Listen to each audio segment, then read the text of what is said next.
शैतान जो है वो इंसान के साथ साथ है आसेब की शक्ल में, जिन्नात की शक्ल में, क्योंकि शैतान काना मिनल जिन, इसकी असल जो है वो जिन्नों से है। तो बाज़ औक़ात कुछ लोगों के ऊपर जिन का साया भी हो जाता है, और ये भी एक हकीकत है, कोई मजाक की बात नहीं।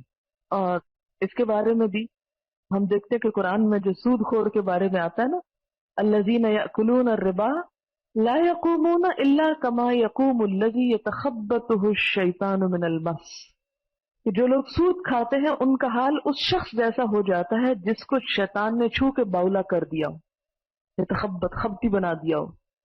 तो जब जिन का असर होता है किसी इंसान के ऊपर, तो उसके ऊपर क्या होता है, एक खब्त हो जाता है, एक पागलपन का सा दौरा पड़ जाता है, बहकी बहकी बातें करने लगता है। इंसान अपने माहौल और हालात और अकल की बातें छोड़कर बेअकली की बातें करने लगता है। अब इस चीज को कुरान में तस्लीम किया गया, तभी तशबीह दी ना। अगर जिन की वजह से इंसान खबती ना हो और जिन नाम की कोई चीज ना और ना असरात हो, तो कुरान क्यों कहे कि उसका हाल उस शख्स का हो जाता है जिसे जिन पड़ गया हो। तो इससे पता चलता है कि बाज़ औक़ात जिन्नात इंसानों के ऊपर कंट्रोल करना चाहते हैं, उनके ऊपर हावी हो जाते हैं, हायल हो जाते हैं। और वैसे भी नबी सल्लल्लाहु अलैहि वसल्लम ने फरमाया है कि शैतान इंसान के जिस्म में खून की तरह दौड़ रहा है, आता है जाता है, घूमता है फिरता है, और दिल तक पहुंचता है, वसवसे डालता है, फिर भाग निकलता है। इमाम अहमद बिन हम्बल के साहबजादे अब्दुल्लाह कहते हैं, मैंने अपने वालिद से कहा, कुछ लोग कहते हैं कि जिन आसेब ज़दा के जिस्म में दाखिल नहीं होता। वालिद ने जवाब दिया, बेटा ये लोग झूठ कहते हैं, सच ये है कि जिन ही इंसान की जबान से बात करता है। बाज़ को जब किसी को जिन पड़ जाता है तो वो इंसान बोलने लगता है, और दरअसल वो इंसान खुद नहीं बोल रहा होता, और जिन बोल रहा होता है। उसके अंदर आवाज इंसानों जैसी होती है, लेकिन जो बातें उसकी बहकी बहकी ऊट पटांग आगे पीछे की हो रही होती है, वो सेंसिबल आदमी नहीं कर रहा होता। और इस चीज से डरना नहीं चाहिए, ना घबराना चाहिए। ये मैं इसलिए कह रही हूँ कि अमूमन अगर किसी शख्स को हम देखें कि उसका ये हाल हो गया, तो हम हाँ हाँ करके पीछे भाग जाते हैं कि कहीं हमको भी ना पड़ जाए, या हम खौफजदा हो जाते हैं, या परेशान हो जाते हैं, हाथ पांव फूलने लगते हैं, जिस्म से जान निकलने लगती है, तो पता नहीं क्या चीज हो गई है ये। उससे क्यों परेशान हो रहे हो, वो तो आपके अपने जिस्म में भी दौड़ रहा है। अब बताएं, जस्ट लाइक नॉर्मल, उसे नॉर्मली ट्रीट करें। और अगर आप डर के बैठ गए तो जिनको पता चल जाएगा आप डर रहे हैं, उसको छोड़ के हो सकता है आपके पीछे आ जाए। इसलिए जिन से निपटने का सबसे आसान तरीका ये है कि वो आपसे कमतर मखलूक है, कमतर। यही तो कह रहा है, हाज़ल्लज़ी कर्रमत अलैया, ये जिसे तूने मुझ पे इज्जत दी है, मुझ पे फजीलत दी है। यही तो झगड़ा था, यही तो झगड़े की बात हुई, और आपने उसकी बरतरी तस्लीम कर ली, तो फिर आप पे क्यों ना हमलावर हो। इसलिए हमेशा याद रखिए, कभी अंधेरे में जाते हुए मत डरें।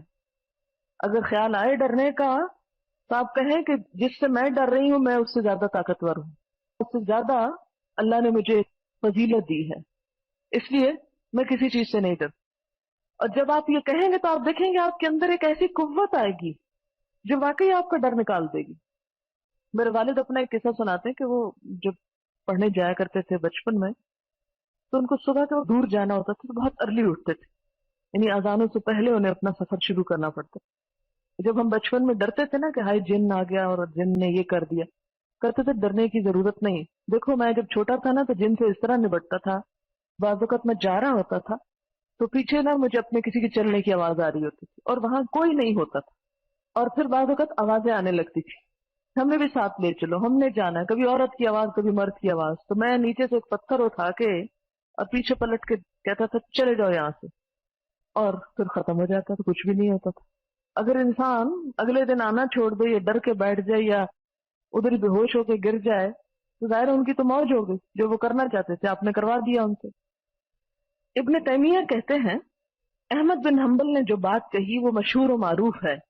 जिन इंसान पर सवार होता है और इंसान ऐसी जबान में बात करने लगता है जो समझ में नहीं आती, इसके जिस्म पर इतनी मार पड़ती है कि अगर किसी ऊंट को मारा जाए तो उसके बदन पर निशान पड़ जाए, इसके बावजूद उस शख्स को पिटाई का एहसास नहीं होता। न उस गुफ्तगू का जो उसने अपनी जबान से की, وہ کہتے ہیں میں نے تو یہ بات نہیں کی، آپ مجھے کیوں یہ بات کہہ رہے ہیں؟ آصیب زدہ شخص کبھی تو دوسرے انسانوں کو گھسیٹتا ہے، کبھی جس چیز پر وہ بیٹھا ہوتا ہے اس کو کھینچنے پھاڑنے لگتا ہے، کبھی دیو ہیکل مشینوں کو ایک جگہ سے دوسری جگہ منتقل کر دیتا ہے، اس کے علاوہ اور بھی بہت سی حرکتیں کرتا ہے۔ جو شخص اس کا بچشم خود مشاہدہ کرے گا اس سے معلوم ہو جائے گا کہ جو چیز انسان کی زبان سے بات کر رہی ہے اور ان چیزوں کو الٹ پلٹ کر کے رکھ دیتی ہے وہ انسان کے علاوہ کوئی اور مخلوق ہے، وہ انسان نہیں۔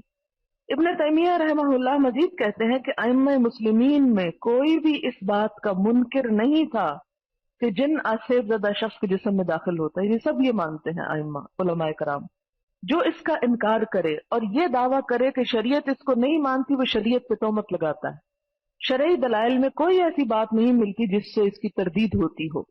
علامہ نے مزید کہا کہ جن لوگوں نے آصیب زدہ کے جسم میں جن کے داخل ہونے کا انکار کیا ہے، یعنی جو یہ کہتا ہے کہ جن انسان کے اوپر نہیں آتا یا نہیں آ سکتا، وہ معتزلہ ہیں۔ یعنی اس دور میں کچھ ایسے لوگ تھے کہ جو دین کی باتوں کا انکار کرتے تھے، تو انہوں نے کہا کہ یہ وہ لوگ ہیں